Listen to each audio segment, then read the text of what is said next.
21 अक्टूबर को मुस्लिम लीग नून के इस बेमिसाल जलसे के बाद अगले ही दिन यानी 22 अक्टूबर को तहरीके इंसाफ ने लाहौर के इलाके काहना में अपने कारकुनों का कन्वेंशन रखा था। जिले इंतजामिया से इजाजत के बाद बर्पा की जाने वाली इस नन्ही मुन्नी तकरीब से पंजाब हुकूमत का सलूक यह था कि पुलिस की भारी नफरी कैदी गाड़ियां लेकर वहां पहुंच गई।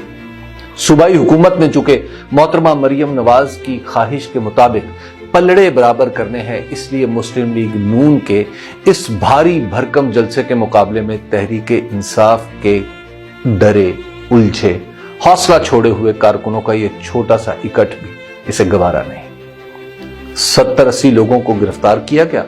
कन्वेंशन के मेजबान के घर और दफ्तर ताराज कर दिए गए। यह समझना दुश्वार है कि पंजाब पुलिस को यह छोटा सा कन्वेंशन रुकवाने के लिए इतने तरद्दुद की जरूरत ही क्या थी। इस सवाल का जवाब मुझे उसी वक्त मिल गया था जब मैं नवाज शरीफ साहब की तकरीर खत्म होने से कुछ पहले मुस्लिम लीग नून के जलसे से निकलकर दाता दरबार की तरफ जा रहा था। हुआ कुछ यूं कि मुस्लिम लीग नून के मुख्तलिफ शहरों से आई हुई टोलियां अभी तक जलसा गाह की तरफ रवां थी। जलसा खत्म होने को था, इसलिए ये टोलियां तेजी से कदम उठाते हुए मीनारे पाकिस्तान की तरफ बढ़ रही थी। जलसे की हमाहमी बाहर की तरफ तकरीबन खत्म हो चुकी थी। सड़क पर गाड़ियां नहीं थी, इसलिए लोग पैदल ही चल रहे थे। मैं जब लेडी वेलिंगटन हॉस्पिटल के करीब पहुंचा तो 12 से 15 साल के दर्जन भर बच्चे किसी गली से निकले। उनके हाथ में तहरीके इंसाफ का एक मैला सा झंडा छोटी सी छड़ी पर धज्जी की तरह बंधा था। इन बच्चों ने सड़क के दरमियान में आकर यकायक नारा लगाया, IIPTI। जैसे ही एक बच्चे ने इमरान खान का नारा लगाया और दूसरे बच्चों ने पूरी कुव्वत से जिंदाबाद से इसका जवाब दिया तो इर्द गिर्द खड़े पुलिस के जवानों की नजरें उन पर पड़ी। बच्चों ने भी शायद सूरत हाल भांप ली थी। वो 2 नारे लगाकर ही अंधेरी गलियों में गायब हो गए। हजारों के मजमे के सामने इन चंद बच्चों की औकाती क्या थी, लेकिन उस वक्त ये बच्चे कहानियों के किरदारों जैसे सूरमा लगे जो अपने सामने लाखों का लश्कर देखकर भी नहीं घबराते।